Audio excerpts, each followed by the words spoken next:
Ahí ya estamos. Entonces, vamos para el campus. Y acá tenemos lo que es el tema de hoy, la parte 1. Y después tenemos la práctica que he mencionado ahorita, que es práctica también, práctica 3, y les va a servir para el examen. Los problemas son muy similares del examen, ahí tienen las respuestas de la mayoría. Entonces, las va a servir para verificar si está bien o no. Ok, entonces vamos a iniciar con el tema.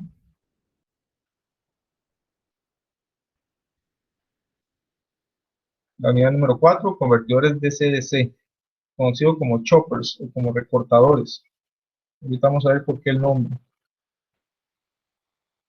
En sí, los principios básicos, para hablar un poco de generalidades, los convertidores CD o CC son circuitos electrónicos de potencia que convierten una tensión continua en otra tensión continua. Este va a ser o mayor o menor y es una salida regulada. Con regulada quiere decir que hay alguien o algo que lo está ajustando, ya sea automático o ya sea manual. Los circuitos descritos en esta unidad se clasifican como convertidores CDCD en modo conmutado, o también conocido como fuentes de alimentación conmutadas, o fuentes switching. Este es el capítulo donde se describirán algunos de esos convertidores. Nosotros vamos a analizar estos tres: los reductores, que también se conoce como tipo buck, los elevadores, un bus, y los reguladores, reductores elevadores, que tienen las dos opciones, se llaman buck/bus. Esos son los que vamos a analizar hoy, debido a que vamos a abarcar un poco más en detalle sobre ellos. Solo vamos a ver lo que es el reductor, y la otra semana vamos a ver los otros dos. Entonces, partiendo del principio básico, ¿cómo hacemos nosotros un regulador de tensión? Tal vez se recordarán del curso básico de CD, de circuitos, donde al hacer un divisor de tensión con unas resistencias, en este caso con un potenciómetro, yo lograba regular la tensión acá, en la salida, en el RL, en el VO. Sin embargo, este circuito tiene serios problemas. Uno es que este elemento regulador consume potencia, el cual no se aprovecha acá. Y el otro problema es que si yo varío la carga, también va a variar la tensión. Entonces, no es práctico utilizar ese tipo de circuito. Una mejora que se puede hacer es con un transistor, para hacerlo de forma automática, que venga algún circuito de control y que regule, en este caso, de cierta forma, la corriente que inyecta, y así pueda variar la resistencia del transistor, pero es casi lo mismo que eso. Son circuitos muy ineficientes. Desde el punto de vista de eficiencia, que es algo muy importante en la parte electrónica de potencia, aquí lo que vamos a tener es una resistencia que va a estar consumiendo energía y no se aprovecha. Por lo tanto, lo que es eficiencia, recordemos que es potencia de salida entre la potencia de entrada. Por eso vamos a tener eficiencias bajas, de hasta un 25% o hasta menos, de acuerdo al valor de la resistencia RL. Entonces, esta no es una opción. Podrá servir para pruebas o para algo muy básico, pero no es una opción real para lo que son las fuentes switching o las fuentes ya reguladas, donde se requiere que tenga una eficiencia elevada. Entonces vamos a mejorar esa eficiencia. ¿Cómo lo hacemos? Vean que es el mismo circuito, pero ahora ese transistor ya no va a operar en un régimen, en el régimen que teníamos, que era resistencia variable, en el régimen de amplificación, sino que lo vamos a trabajar como switch. Va a trabajar en saturación o en corte. En saturación se comporta casi como un cortocircuito, y en corte se comporta como un abierto. Entonces vean que aquí lo estamos simplificando como un interruptor. Entonces, cierra, pasa todo, abre, no pasa nada. Y de esa manera la potencia, con un interruptor, la potencia es cero. ¿Por qué? Porque cuando el interruptor está abierto, la corriente es cero, y por lo tanto la potencia consumida de él va a ser cero. Y cuando él está cerrado, como es un corto, idealmente, su tensión va a ser cero. Por lo tanto, su potencia igual sería cero. Ya esto es idealmente una eficiencia del 100%. Obviamente no es el caso, pero si igual yo coloco un transistor, este elemento va a consumir energía. Pero si lo trabajo en ese rango de saturación corte, el consumo va a ser mucho menor que si lo trabajara en la región activa, donde la resistencia es variable. Entonces, ¿cuál es el detalle? ¿Cuál es el problema? De que ahora ya no tenemos una señal continua pura, sino que tenemos algo como esto.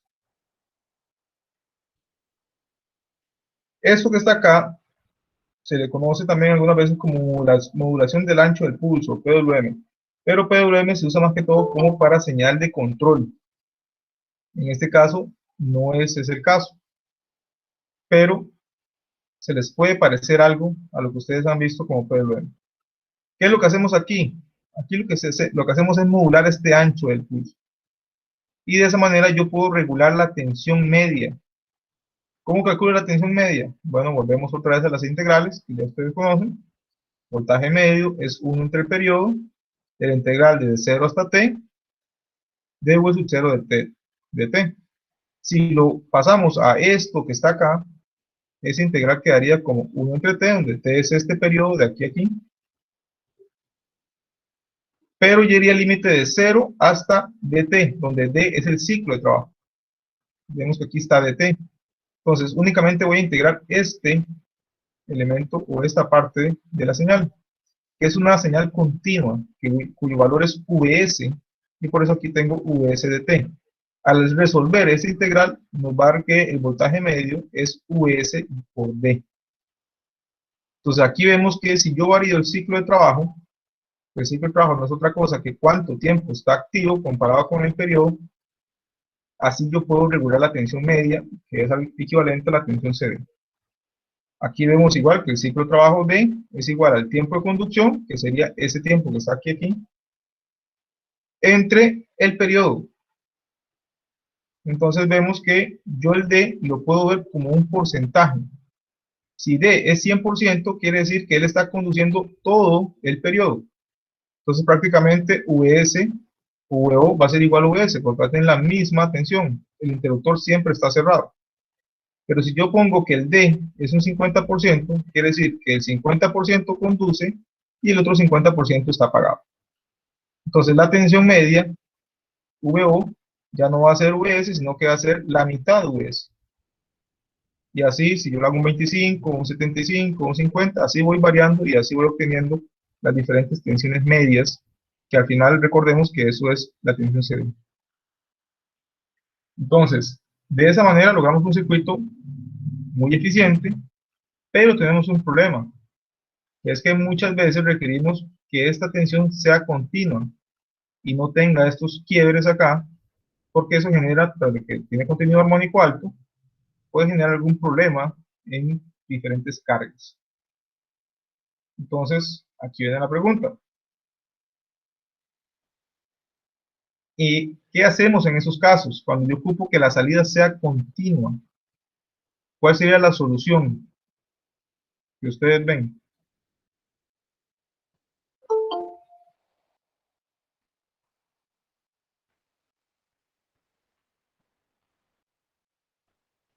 ¿Algún voluntario para un batazo? Pero con criterio.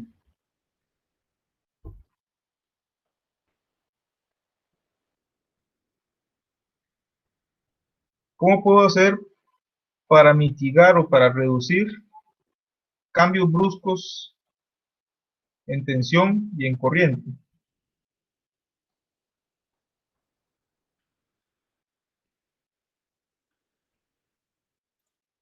Con filtros, con capacitores e inductancias, inductores. Correcto.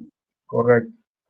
Entonces, a este circuito que estaba aquí, muy sencillito, le vamos a agregar un filtro, pero un filtro pasabajas. ¿Por qué pasabajas? Porque si recuerdan ustedes de batería de filtros, un filtro pasabaja era el que me permitía o me pasaba las bajas frecuencias y las altas frecuencias no. Estos quiebres aquí rápidos, este punto de acá y este punto de acá, esos son cambios de alta frecuencia. Entonces, yo ocupo reducir eso y por eso instalo un filtro pasabajas.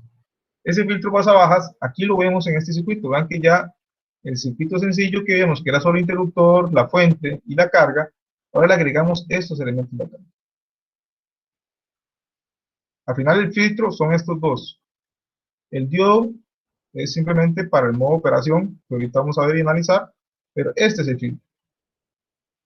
El inductor va a garantizar una corriente constante o casi constante, y el capacitor va a garantizar una tensión muy constante en la carga. Entonces, ahí entra el famoso convertidor reductor, que lo vamos a obtener es una tensión inferior al de la fuente. Puede ser inferior o igual, pero nunca va a ser mayor. Por eso se llama convertidor reductor.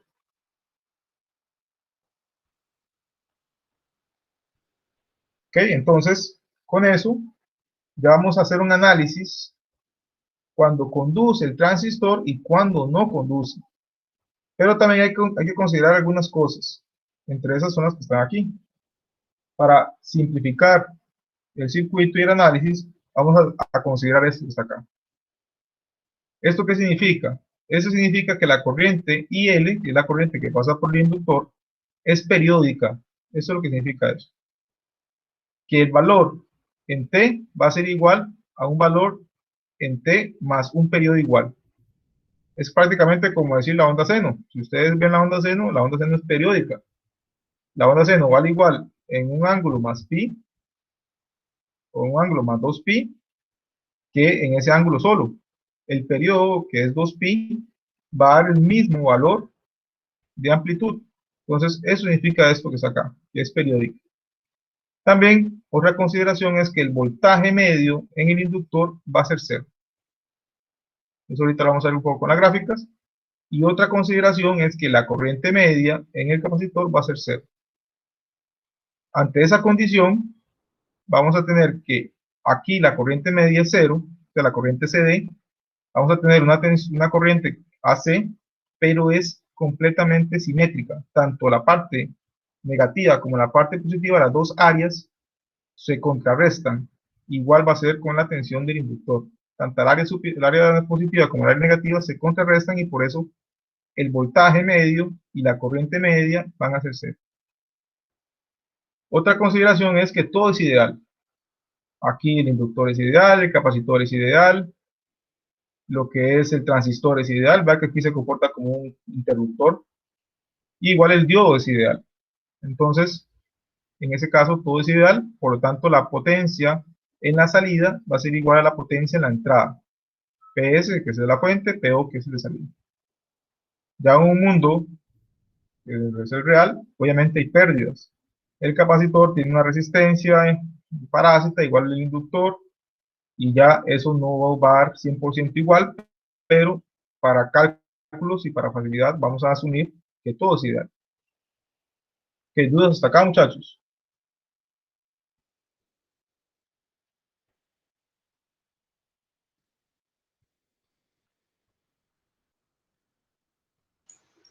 Todo claro.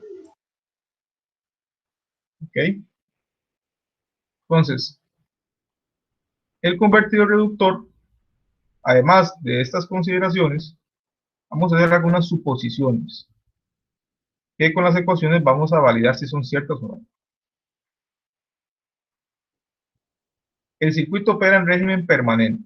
¿Qué significa eso? Eso significa que la corriente en el inductor siempre es mayor a cero. Algo parecido a cuando vimos el rectificador de media onda, de onda completa controlado. Que había la corriente continua y corriente discontinua. En este caso, el régimen permanente es que la corriente es continua, nunca llega a ser cero, la corriente IL. La otra consideración es que la corriente en la bobina es permanente, siempre positiva. El punto 3 es que el valor del condensador es muy grande, tan grande que el voltaje de salida es constante. Ustedes se acordarán de los rectificadores, de lo que vieron hace tiempo atrás, que cuando poníamos un capacitor había un rizado. Bueno, para el análisis inicial, ese condensador es muy grande y por lo tanto el rizado es cero, no hay rizado. Entonces vamos a ver ese punto. Más adelante vamos a ver los efectos de una capacitancia finita, pero de momento vamos a tomarlo como que es muy grande. Lo otro es que el periodo de conmutación es T. En ese sí no hay no hay nada extraño, el periodo es T, el interruptor estará cerrado un tiempo de T, igual que el ejemplo que vimos al inicio, y estará abierto el resto del tiempo. ¿Cuánto es el resto del tiempo? El resto del tiempo es 1 menos D, hacer paréntesis, por T. Entonces simplemente lo vemos acá. Esto es el tiempo cerrado de T, y el tiempo abierto sería este que está acá, que sería 1 menos D por T.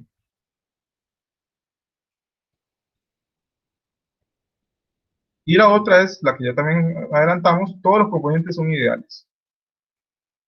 Ok, ¿cuál es la clave de esto? La clave del análisis para determinar VO, que es lo que queremos saber cuánto va a ser el voltaje de salida, es examinar la corriente y la tensión en la bobina cuando el interruptor está cerrado y luego cuando el interruptor está abierto. Vamos a hacer dos análisis. La variación neta de la corriente en un periodo debe ser cero, porque estamos en régimen permanente. Entonces la tensión media en la bobina es cero. ¿Eso qué se basa? En esto que vimos antes acá. Que la corriente es periódica y que la tensión es cero, la tensión media. Ok, entonces vamos a iniciar con el análisis del interruptor cerrado.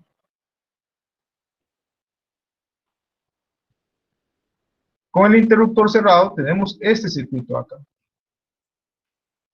Si nos vamos al circuito original, que era este, el interruptor cerrado quiere decir que esto está aquí, cortocircuito. Perdón, acá donde está, aquí. Quiere decir que esto está aquí cerrado. Y como eso está cerrado, aquí tengo una tensión mayor que aquí. Por lo tanto, este diodo está en inversa. Y por lo tanto queda en abierto. Entonces, al final ese circuito se convierte en este. Cuando analizamos este circuito, con la pista que nos dieron antes, que nos fijáramos en la tensión en la bobina, vamos a hacer ese análisis. ¿Cuánto es VL? ¿Cuánto es la tensión en la bobina? Y en este caso hay una diferencia de tensión. Aquí tengo VS y aquí tengo VO. Entonces, VL va a ser VS menos VO. Aquí lo tengo. Y también de la fórmula que ya vimos hace muchos años, sabemos que el voltaje en el inductor va a ser igual a la inductancia por el diferencial de la corriente de T. Entonces, esta expresión de acá, yo la puedo, lo que es despejar el diferencial de I L de T, y me queda como VS menos VO entre L. Vean que simplemente pasa a dividir aquí el L. También vamos a hacer una simplificación. ¿Qué es una derivada? La derivada lo primero lo podemos ver de forma gráfica como un delta y L, un cambio en la corriente dentro o dividido entre el cambio en el tiempo. Entonces yo puedo simplificar esta expresión en ciertas condiciones, cuando la pendiente es constante, yo lo puedo cambiar en eso. Entonces me queda delta y L, delta T. ¿Quién es delta T? Delta T, recordemos que cuando el interruptor está cerrado, es igual a dt. Entonces vean que aquí ya he ido simplificando y ahora me queda un delta IL dividido entre dt es igual a Vs menos Vo entre L. Con eso ya puedo despejar el delta IL, que es el cambio en la corriente en el inductor. Simplemente paso esto a multiplicar y me queda esta expresión que está acá. Al final de todo este análisis, ¿cuál es lo más importante? Esta ecuación. Y ya con eso terminamos el análisis con el interruptor cerrado. ¿Dudas acá?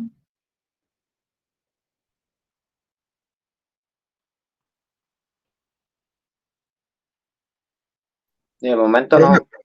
en este análisis, para este cálculo, analizar ese convertidor reductor, lo que vamos a necesitar al fin es esta ecuación, la última. Sí, esta es la ecuación, lo que vamos a utilizar. Pero igual es importante saber de dónde viene, ¿verdad? Sí, sí, correcto. Ok, entonces vamos al otro análisis con el interruptor abierto. Con el interruptor abierto, vean que ahora el circuito aquí está abierto. Y ahora, en ese caso, ¿cómo se comporta una bobina cuando hay un cambio? Ella se invierte. Entonces, ahora aquí va a ser negativo y por lo tanto va a ser un voltaje menor que este, y por ahí tiene que pasar la corriente. Entonces vean que ahora el diodo empieza a conducir y se comporta como un cortocircuito. Entonces ahora tengo ese comportamiento. De aquí se abre, ya la fuente no está aportando nada, y ahora, si vemos esto, este punto de acá está conectado aquí. Por lo tanto, VL, ¿qué es? VL va a ser igual, según la polaridad que hemos definido desde el puro principio, va a ser igual a menos VO, porque vean que está en paralelo a esto, pero está con la polaridad invertida, porque así la definimos de un inicio. Eso yo no lo puedo cambiar. Recordemos que una vez definida la polaridad, yo no la puedo estar cambiando. Por lo tanto, ahora VL va a ser menos VO. Y volvemos al mismo análisis que hicimos. Sabemos que el voltaje del inductor es igual a L por la derivada de L de T. Igual, despejamos, pasamos L a dividir, entonces me queda esta expresión. Y volvemos a hacer otra vez la conversión al delta y L entre delta T. Donde el delta T, en este caso, recordemos que cuando está el interruptor abierto, es igual a 1 menos D por T. Y ahora pasamos nuevamente a multiplicar al otro lado. Y me queda esta expresión. Entonces, vean que ya tengo dos expresiones para el delta y L. Tengo la delta y L cerrado, con interruptor cerrado, y el delta y L con interruptor abierto. Entonces, en esos casos, volviendo al punto que vimos acá, esto, para que esto sea cierto, quiere decir que lo que él sube, luego tiene que bajar exactamente igual, para que esto sea cierto. Igual pasa con la onda seno. Para que la onda seno sea periódica, lo que sube en un momento vuelve a bajar y vuelve al punto de inicio. Entonces, esto es lo que nos dice, es que las sumatorias de estos cambios tienen que ser cero. Entonces, por eso vamos aquí. Delta y L cerrado más el delta y L abierto tiene que ser igual a cero. Entonces, agarramos las dos expresiones. Esta es la que estaba cerrada y esta es la que estaba abierta. Y despejamos VO. Al despejar VO, ustedes lo pueden desarrollar ahí en sus casas. Al despejar esta ecuación, despejar VO, nos va a dar que VO es igual a VS por D. Exactamente el mismo resultado que del circuito básico que vimos al puro principio. Entonces, vean que VO va a ser igual a VS por el ciclo de trabajo. Y el ciclo de trabajo, recordemos que es un porcentaje que va de 0 a 100. Entonces, de esa manera, yo puedo saber con solamente el ciclo de trabajo cuánto va a ser el voltaje de salida. ¿Y quién define el ciclo de trabajo? El control. Ustedes, el microcontrolador, le dice cuál va a ser el ciclo de trabajo. Y de esa manera ajusto la tensión de salida. ¿Qué otras ecuaciones tengo por acá? Bueno, aquí tengo una ecuación que es importante, que es cuál es el valor medio del inductor, que va a ser igual a IR. ¿Y IR quién es? IR es la corriente en la carga. Y si vemos aquí el circuito, ¿quién es IR? Queda por acá. IR va a ser VO entre R. ¿Y por qué IL es igual a IR? Muy sencillo. Recordemos que la corriente media en el inductor, perdón, en el capacitor, ¿cuánto era?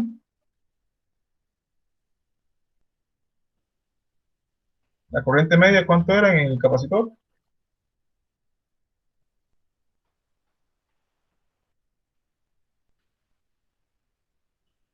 Cero. Correcto, cero. Entonces, si yo aquí tengo 10 y aquí tengo 0, ¿cuánto vale este? Y vale 10, va a ser igual. Entonces, eso para la corriente media. No hay que confundir la corriente instantánea a la corriente media. Recordemos que la corriente media es la corriente que salgo con la integral, ¿verdad? Que es la área abajo de la curva y dentro del periodo. Entonces, la corriente media va a ser igual a la corriente en la resistencia. Y va a ser igual entonces a V entre R. ¿Qué otras cosas tengo que sacar por acá? Bueno, tengo que sacar la I máxima. Por acá estaba la I máxima. ¿Qué es la I máxima? ¿Qué es? Vamos a ver un toquecito más adelante. Aquí con eso. Para explicar ese concepto. Esta es la gráfica de la corriente en el inductor. Vean que aquí está dt y aquí está t y aquí está otra vez lo mismo. Simplemente está exactamente lo mismo. Entonces, evaluando solamente aquí, esta parte de acá, vemos que la corriente del inductor empieza en un valor mínimo y empieza a subir mientras esté el interruptor cerrado, empieza a subir, se está cargando el inductor, llega a este punto donde el interruptor abre. Y ahora el inductor empieza a aportar la corriente a la carga. Entonces, por eso empieza a descargarse y llega hasta el punto de I mínimo, que sería en T, y ahora vuelve a cerrar el circuito y por lo tanto empieza otra vez a cargarse. Él está en ese juego de carga y descarga, carga y descarga, carga y descarga. Entonces, yo aquí tengo valores, que sería el I máximo, que sería este, y tengo el I mínimo, que sería este. ¿Cómo saco ese valor? Es muy sencillo. El valor este que está acá va a ser igual al valor medio, que el valor medio es IR, más este pedacito de acá. Este pedacito de acá, ¿quién es? Es delta IL dividido entre 2. Porque de aquí a aquí es delta IL. Recordemos que este es el delta IL de carga, o delta IL cuando el interruptor está cerrado, y este es el delta IL cuando el interruptor está abierto. Entonces, ambos son exactamente iguales. Este valor de aquí a aquí es igual que el de aquí a aquí. Por eso es que es periódica. Entonces, este valor que hay de aquí a este punto va a ser delta IL medios. Y el I mínimo va a ser el IL o el IR, que es igual, menos el delta IL medios. Y de esa manera es que se plantean estas dos ecuaciones que vimos acá. I max va a ser IL más delta IL medios, y I mínimo va a ser IL menos delta IL medios. Aquí simplemente agarramos la expresión de delta IL, cualquiera de las dos va a funcionar. En este caso se escoge esta, pero cualquiera de las dos delta y L que vimos antes se pueden escoger, simplemente hay que tener cuidado con el signo. En este caso vemos que escogemos la positiva, entonces al final, no la negativa, pero vean que el signo y hay que tener cuidado. Entonces al final vemos que desarrollamos esta expresión, ahí simplificamos un poco, y vamos a tener esta ecuación, que es la que nos va, vamos a tener ahí apuntada en nuestro formulario. Esta de acá nos va a dar el resultado del I máximo, y esta aquí ya desarrollada nos va a dar el resultado de I mínimo. ¿Ok? Entonces, ya tendríamos esas dos ecuaciones adicionales. ¿Qué otra cuestión hay que considerar? Bueno, para el análisis que hemos hecho, dijimos que la corriente siempre iba a ser positiva, que nunca iba a llegar a ser cero. Entonces tenemos que sacar un valor que se llama el L mínimo. ¿Cuál es la inductancia mínima? Algo parecido a lo que sacábamos con el ángulo mínimo para que no fuera continuo y discontinuo. En este caso es la inductancia mínima.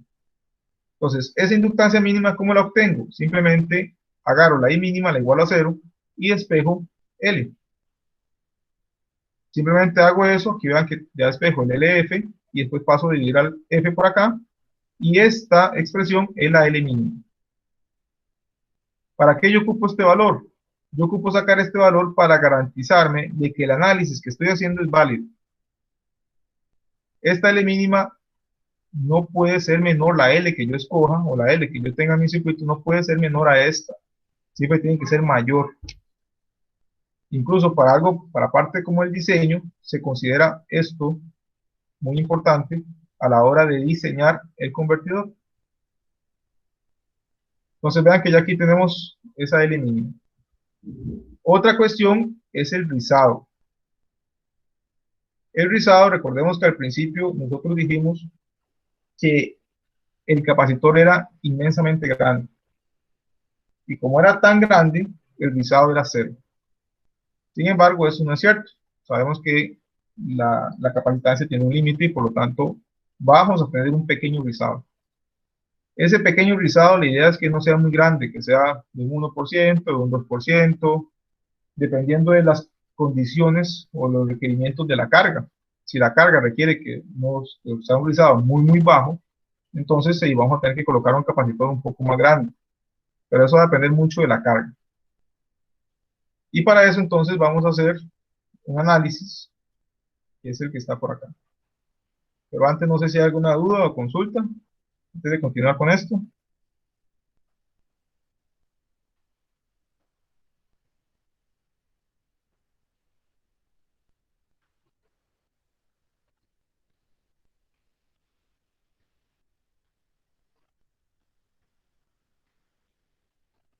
¿Ok? ¿Están por ahí, sí?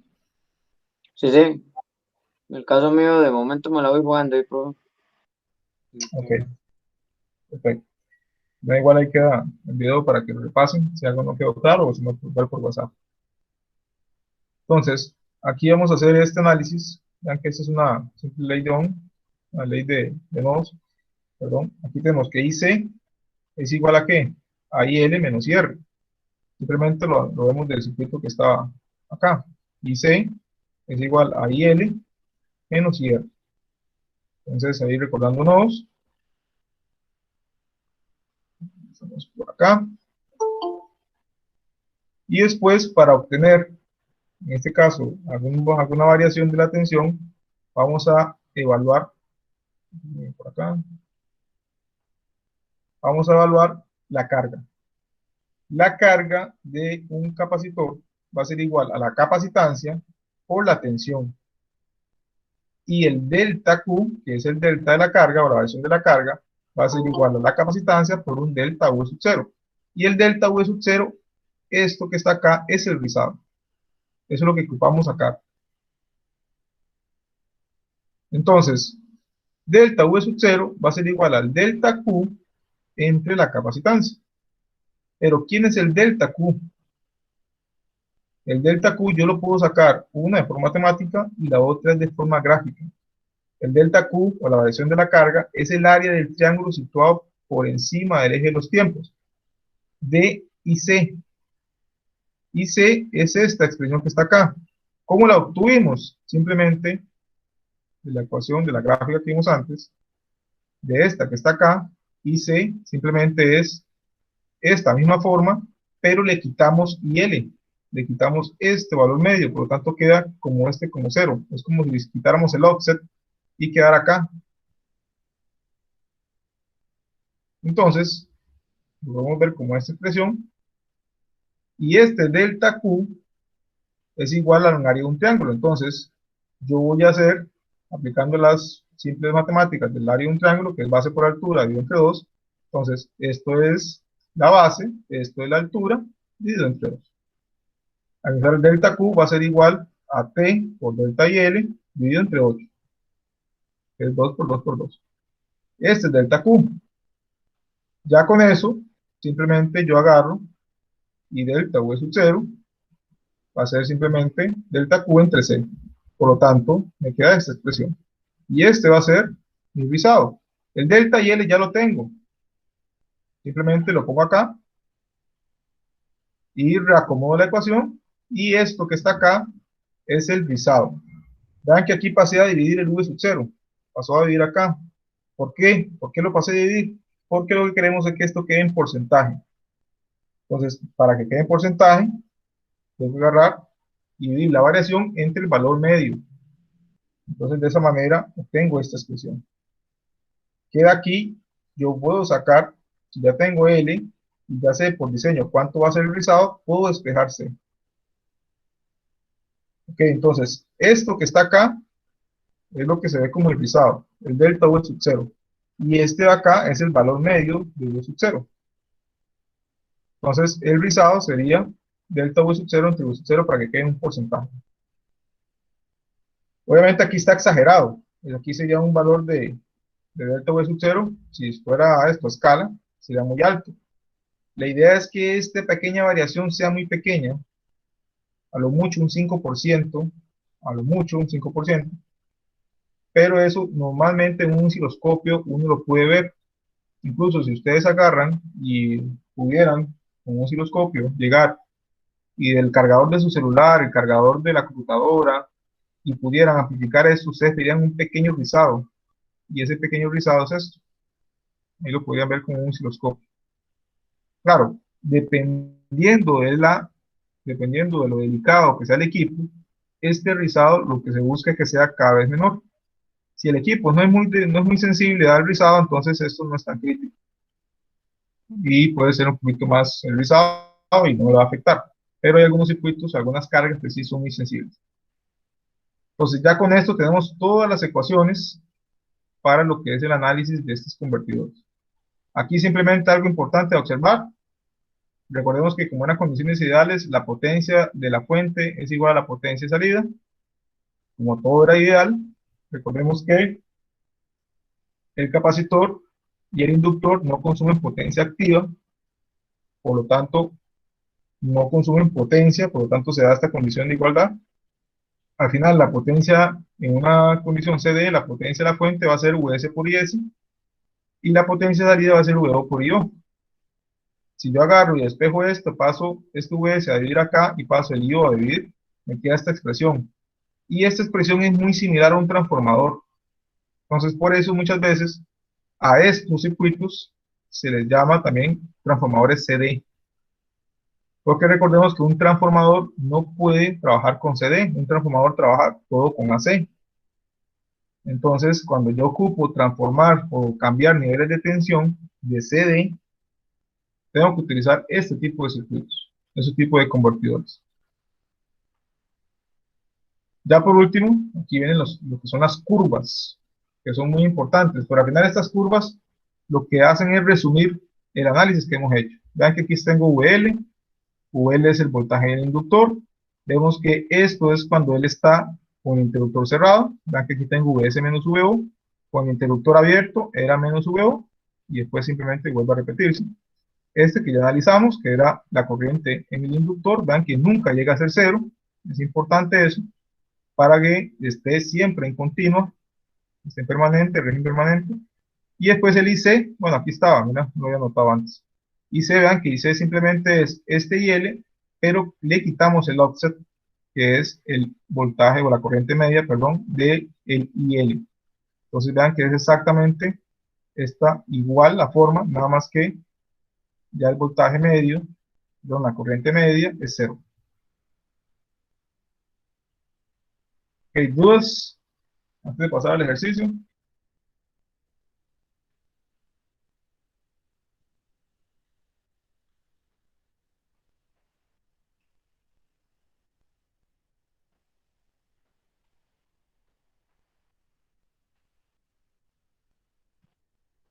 Ok. Pasemos al ejercicio para que vean un poco que no es tan complicado. Lo complicado es llegar a las ecuaciones, pero después los ejercicios no son tan difíciles.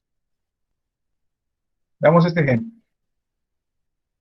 Dice, sean los parámetros siguientes de un convertidor CDCD o CCDC reductor. De la figura 6.3a, que es esta figura de acá. Me dice que VS es 50. Me dicen que el ciclo de trabajo es 0.4 o un 40%. Me dicen que la inductancia es 400 microhenrios, la capacitancia es 6 microfaradios, la frecuencia 20 kilohertz y la resistencia, que es la carga, es 20 ohms. Igual, suponiendo que los componentes son ideales, los cuales, eso siempre vamos a analizarlo nosotros en estos ejercicios, calcule la tensión de salida VO, la corriente máxima y mínima de la bobina y el rizado de la tensión de salida. Entonces nos piden esas tres cosas, que al final se pueden convertir en cuatro, porque aquí hay dos, y es algo de aplicar ecuaciones. Pero igual, aplicarlas, pero sabiendo de dónde vienen. No es solamente de aplicar por aplicar. Entonces, para VO, ya sabemos que es VS por D. Entonces, es 50, que es de VS, por 0.4. Me da que VO es 20 voltios. El I máximo, ya también tenemos la expresión, que es esta. Simplemente evaluamos 20, que es el que vamos a sacar acá, VO. 1 entre la resistencia, que es 20. 1 menos D, que es 0.4. Por 2, por la inductancia, que es 400, por 10 a la menos 6, por la frecuencia, que es 20 por 10 a la menos 6. Ya al final evalúo eso y me da 1.75. Después evalúo la I mínima y me da 0.25. Entonces ya vemos que el análisis es válido porque la corriente es mayor a 0. Y el rizado simplemente aplica igual la ecuación, delta V sub 0 entre V sub 0, por 1 menos D entre 8 por L por C por F al cuadrado. Y eso me da que el rizado es 0.00469. Y ya porcentaje sería 0.47%. Y eso es todo el ejercicio. Y se acabó. Entonces ven que no es algo muy complicado, porque simplemente es aplicar las ecuaciones. Otra cuestión que se pide normalmente, que yo pido en el examen, es que ustedes me dibujen estas gráficas. Las gráficas no van a cambiar, siempre van a tener la misma forma. Lo que cambia es que esto, si es 0.4, entonces terminaría acá. Aquí digamos que el rizado es como digamos que aquí está la mitad, es como 0.7. Digamos, es 0.4, sería como por aquí. Estos valores I mínimo sería 0.25 y este I máximo 1.75. Este de acá sería 1, si lo vieron por acá.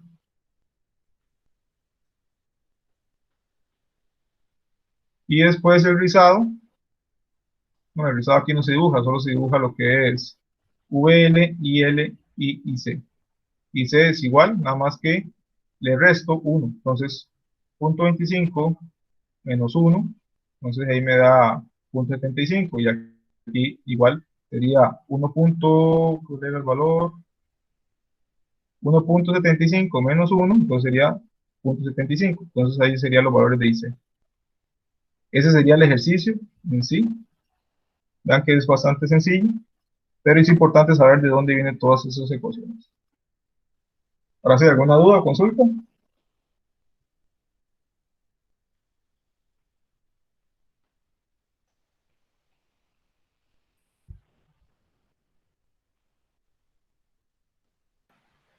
De mi parte voy comprendiendo, profe. Ok, perfecto. Ok, entonces, vamos a la última parte, para ir cerrando la mención de hoy. Son consideraciones de diseño. ¿Por qué es importante esto? Porque los componentes no son ideales. Y con ellos se deben algunas consideraciones, se debe tener algunas consideraciones. Entonces, si vemos estas dos ecuaciones que las vimos antes, en este caso la L mínima y en este caso lo del rizado, que está directamente asociada a la capacitancia, vemos que ambas ecuaciones son dependientes de la frecuencia. Entonces, si por ejemplo yo despejo C, me dan aquí un criterio de diseño que esto sea un 3%, entonces yo puedo pasar esta acá y despejo la capacitancia. Y ahí puedo sacar cuánto va a ser el valor de capacitancia. Vemos que ambas dependen de la frecuencia. Entonces, entre mayor sea la frecuencia, C y L se reducen de tamaño. Entonces yo puedo hacer un convertidor más pequeñito. Pero recordemos que al aumentar la frecuencia, aumentan las pérdidas en el transistor. Y con ello va a tener un mayor disipador y por lo tanto va a ser mayor la pérdida de eficiencia y el disipador va a ser más grande y por lo tanto ya va a calentar más y va a ser más grande. Entonces hay que llegar a un punto de balance. Hay que hacer un equilibrio entre el tamaño del convertidor y la frecuencia que estemos usando. Por eso se recomienda un rango de frecuencia que está entre los 20 y los 50 kHz. Aquí es 20 kHz, ¿verdad? No es 20 Hz. De 20 kHz a 50 kHz. ¿Por qué no menor a 20?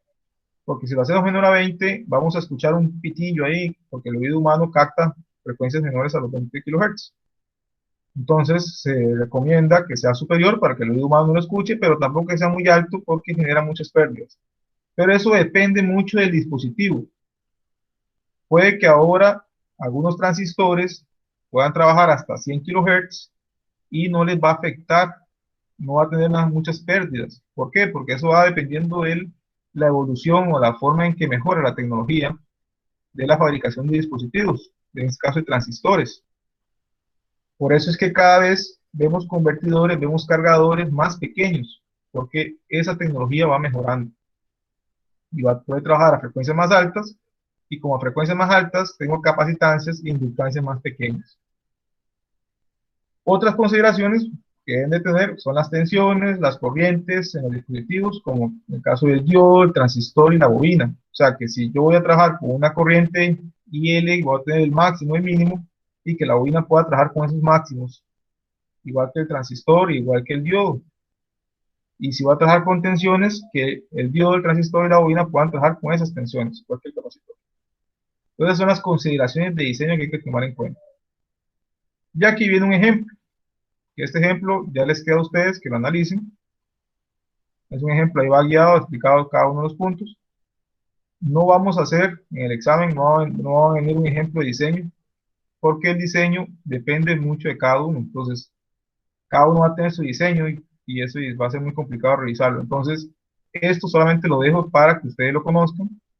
Y si algún día les toca diseñar y se ven y repasan esto, obviamente van a tener que hacer más consideraciones y más cosas, pero es un buen punto de partida para lo que es el diseño de convertidores CDSD. Entonces, eso sería lo que sería la clase de hoy. No sé si hay alguna duda o consulta.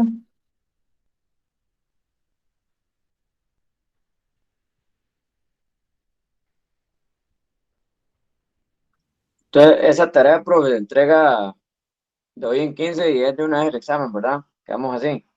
Es correcto. La otra semana vemos teoría de lo que falta de esta unidad. Terminamos la unidad 4. Y de hoy en 15 sería el primer parcial. Ok, ok.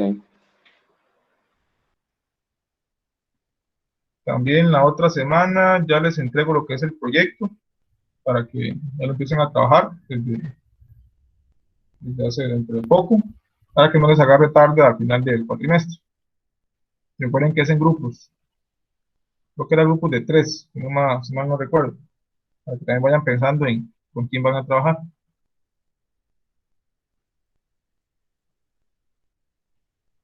Igual, si algún grupo tiene alguna propuesta, me la puede hacer en el recurso esta semana para analizarla y darle el visto bueno para que la pueda desarrollar como proyecto.